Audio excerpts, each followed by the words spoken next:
Okay, so for this module, I decided to go ahead and do my topic over an issue that I see pretty commonly in my school. So I work for Goddard USD, so it's a pretty large district with a pretty large student population, and this is just something I see pretty often, and that's the issue over students using preferred names for a variety of reasons, but primarily what we're seeing is definitely going to be our transgender students or those that are gender questioning. So kind of the question here is, should teachers have to refer to students by their preferred names? So we know our students are requesting to be called by preferred names. I think it's important to remember that this is not necessarily a new thing. I know that it is gaining a little bit more traction as far as publicity, but people have been wanted to be called by nicknames their entire lives. Obviously, transgender students are not new. It's just becoming more seen. So what is a preferred name? A preferred name is just a name that a student chooses to be addressed by in replace of their legal name. So why many students have preferred names due to a variety of reasons. I would say primarily what the arguments are right now are over those gender questioning students or transgender students. So maybe having a name that they were born with, they prefer another gender, so they'd like to be preferred by a name that better fits their image of themselves. Other examples of this are a childhood nickname. I'm sure we can all think of someone we went to school with who went by a name that was different than their name.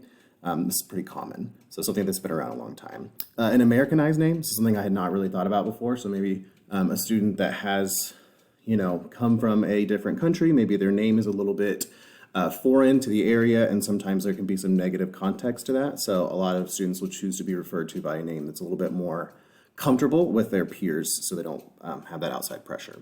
And then the last one just be to distinguish themselves from others with similar names. So if you go to a school with 9 Caitlins, maybe you go by Kate or Katie, something along those lines, just to kind of give yourself some of that individuality. So some context here. Basically did this one off of a pretty recent court case. It was at Fort Riley, Kansas. I thought it was just kind of close and relevant. So this was Reichard v. USD 475.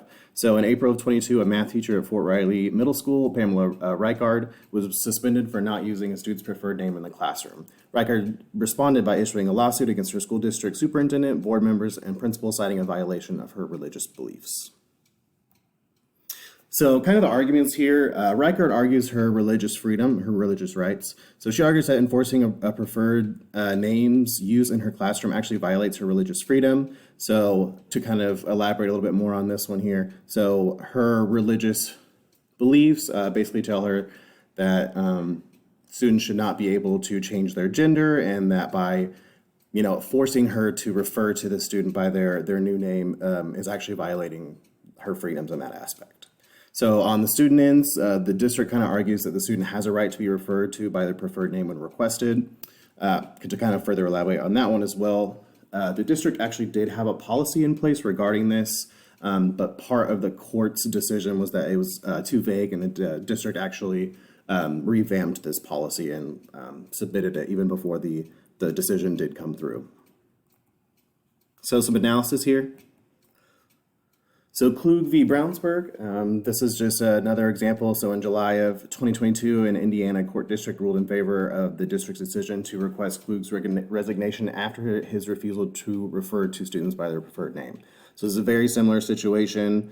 Obviously, this one's out of Indiana, but really similar time periods, really similar, arguments. And again, the court did come to this decision basing it off of the basically the well-being of the student. So they argue that where the teacher's rights end are right about where it starts to affect, the mental or physical aspects of a student's well-being. Some of the other examples of this, Vlaming versus v. West Point. So in June of 2021, the Virginia State Court dismissed Vlaming's claims that he was terminated wrongfully under his rights under the Virginia Constitution and state law. So this was a French teacher, very similar, was refusing to refer to a student by their preferred name. Student did go to district. District decided to go ahead and dismiss him. And then again, the court came to the same decision here, where his rights end are where the students begin.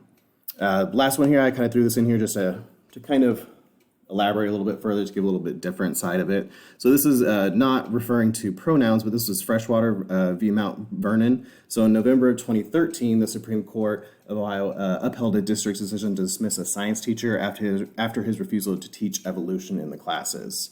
The reason I threw this one in here is because it kind of set that precedence of where the religious rights end are right about where a student's rights to, knowledge and respect begin. And that's kind of where this primary argument kind of started from.